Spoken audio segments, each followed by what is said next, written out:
আপু তো রাইগে মেগে ফায়ার। তারপর তারপর আর কি? পরে তোর আপু কিছু বলো নাই? কি বলছে আমারে বল। না তেমন কিছু কয় নাই, মনে হয় বিয়ার কারণে কিছু কয় নাই। হাজার হইলেও তো বর পক্ষ, তাই না? সুজন, হ্যাঁ এটা তো সেই লোক না দেখতো। হ্যাঁ এটাই তো শেখ ফরিদ। ভাইজান আমি যাই, বাড়িতে মেলা কাম পড়ে রয়েছে, সব তো আমারই একলা করা লাগে, বুঝেন না? যাই। আচ্ছা ঠিক আছে, তাহলে তুই যা। ওকে, ভালো থাকিস। আচ্ছা ভাইজান তাহলে আমিও যাই। আচ্ছা যাবি যা। হ্যাঁ আমি শুনতে পারি। হ্যাঁ আমি ঠিকঠাক মতো পৌঁছে গেছি। অফিসে ঝামেলা নাই, ওটা আমি ছুটি নিছি। হ্যাঁ আরে এখানে অবস্থা খুব ভালো, আমার খুব আদর আপ্যায়ন করতেছে। ঠিক আছে, আপনারা খুব জলদি চলে আসেন কিন্তু। হ্যাঁ দেরি করেন না। হ্যাঁ রাখলাম, ওকে।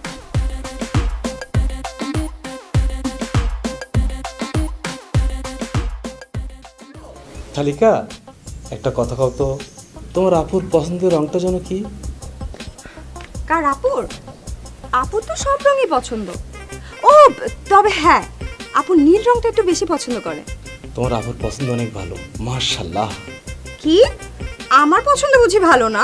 না না না, তোমার পছন্দ অনেক ভালো। কই, আপনি তো আমার পছন্দের কথা একবারও জিজ্ঞাসা করলেন না। তাতে কি হয়েছে, আমি নিজেই বলে দিচ্ছি। আমার লাল নীল সবুজ হলুদ এক কথা আমার সব রঙই পছন্দ। মাশাআল্লাহ। আচ্ছা দুলাভাই শুনেন, রাখছি তাহলে এখন আমি। বুঝিনি তো বিয়ে বাড়ি। ভালো থাকবেন। হ্যাঁ আল্লাহ হাফেজ।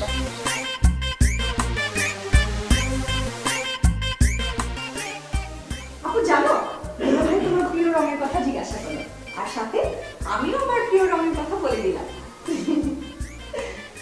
আচ্ছা আপু শোনো, দুলাভাই নাকি অনেক বড় স্বর্ণ ব্যবসায়ী। বিয়ের পর